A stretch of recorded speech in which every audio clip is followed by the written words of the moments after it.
1877 British വൈദഗ്ധ്യത്തിന്റെ ബാക്കിപത്രമായി പുനലൂരിൽ നിലകൊള്ളുന്ന തൂക്കുപാലം അധികൃതരുടെ അവഗണന മൂലം തകർച്ചയിലേക്ക് നീങ്ങുകയാണ്. ബ്രിട്ടീഷ് ഭരണകാലത്ത് നാണ്യവിളകളാൽ സമ്പുഷ്ടമായിരുന്നു പുനലൂർ. പുനലൂരിന് ദൈവം കനിഞ്ഞു നൽകിയ കല്ലടയാറിന്റെ തീരങ്ങൾ ഫലഭൂഷ്ടമായിരുന്നു. ഇഞ്ചി, ചുക്ക്, ഏലം, കുരുമുളക്, തേൻ, മലഞ്ചരക്കുകൾ എന്നിവയാൽ സമ്പുഷ്ടം. എന്നാൽ ഇവ വാണിജ്യ അടിസ്ഥാനത്തിൽ കടത്തിക്കൊണ്ടുപോകുന്നതിന് കല്ലടയാർ ഒരു തടസ്സമായിരുന്നു.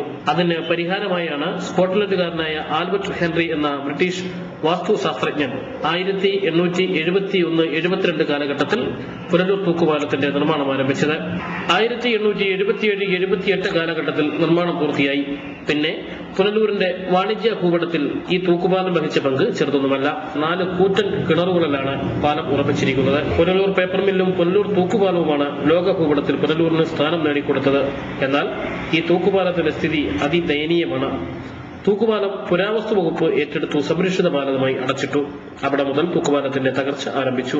ആൾസഞ്ചാരമില്ലാത്തതിനാൽ തൂക്കുപാലത്തിൽ പാകിയിരുന്ന പലകകൾ ചിതലെടുത്തു. കമ്പികൾ തുരുമ്പിച്ച് നശിച്ചു തുടങ്ങി. തൂക്കുപാലത്തിന്റെ തകർച്ച മനുഷ്യസ്നേഹികൾ ചൂണ്ടിക്കാട്ടി. തൂക്കുപാല നവീകരണത്തിനായി പുനലൂർ നഗരസഭ 35 ലക്ഷം രൂപ അനുവദിച്ചു. എന്നാൽ ഈ നിർമ്മാണം അഴിമതിയുടെ കൂത്തരങ്ങായി മാറുകയായിരുന്നു.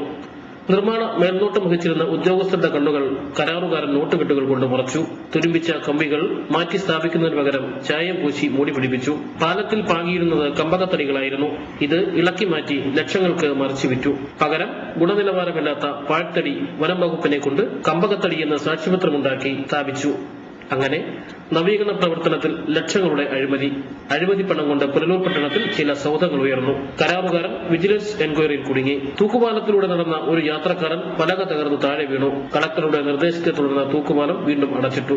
വർഷങ്ങളുടെ കാത്തിരിപ്പിനൊടുവിൽ വീണ്ടും തൂക്കുപാലം നവീകരണത്തിനായി 1 കോടിയിൽ പുറത്ത് രൂപ അനുവദിച്ചു. കഴിഞ്ഞ 1 വർഷമായി നിർമ്മാണം ഇതേ നിലയിൽ മുടങ്ങിക്കിടക്കുകയാണ്.